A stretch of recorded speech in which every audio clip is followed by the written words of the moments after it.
வந்துருச்சு. சிங்கமா எங்க?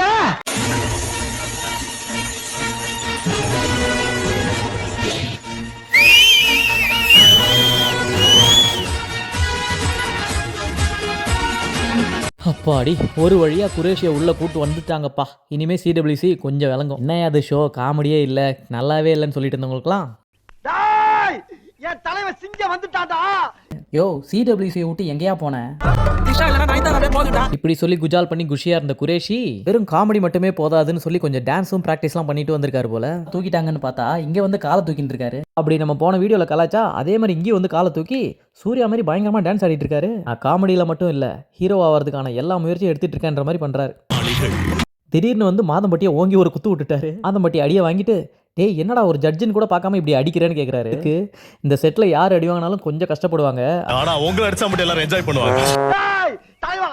நீ இல்லாமல் ஷோவில் கோமாளின்ற பேரில் கண்டதெல்லாம் கூப்பிட்டு நல்லா போயிட்டு இருந்த ஷோ ரொம்ப டல்லாக போயிட்டு இருக்குது. இந்த ஷோவை எப்படியாவது காப்பாற்றுப்பான்னு விஜய் டிவியே கெஞ்சி கூப்பிட்டுருப்பாங்க போல.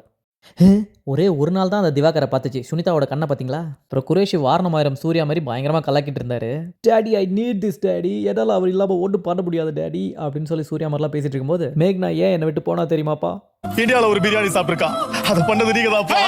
Qureshi welcome back, the OG is பேக்னு எல்லாம் கமெண்ட்ல தெரிக்க விட்டுட்டு இருக்காங்க. குரேஷிக்கு செம்ம வரவேற்பு. உங்களுக்கும் அப்படி தோணுதான்றத கமெண்ட்ல சொல்லுங்க. அட்டேங்கப்பா ஏமா நீ பேசினா நல்லா இருக்கோ இல்லையோ, சிரிச்சா ரொம்ப அழகா இருக்குமா. குரேஷி வந்ததை பார்த்து எல்லாம் சிரிச்சு ரசிச்சிட்டு இருந்தாங்க. நான் புகழ நோட் பண்ணிங்களா, அவர் மட்டும் கொஞ்சம் சோகமாகவே பார்த்துட்டு இருந்தாரு. ஒருவேளை 7G ரவிகிருஷ்ணா கெட்டப்பில் அப்படி இருக்காரோ. இப்போதான் நல்லா சிரிச்சிட்டு இருக்குன்னு சொன்னோம், அடுத்த ப்ரோமோலே அழ வச்சிட்டாங்கப்பா. அவங்க டிஷ்ல அந்த விக்கி சிவா தயிரை ஊற்றிட்டான்னு கண்ணில் தண்ணியே வராமல் அழுதுட்டு இருக்காங்க. குரேஷி வந்தது யாருக்கெல்லாம் ஹாப்பின்னு கமெண்ட்ல சொல்லுங்க. வீடியோக்கு ஒரு லைக் அண்ட் ஹைப் பண்ணிடுங்க. தேங்க்யூ.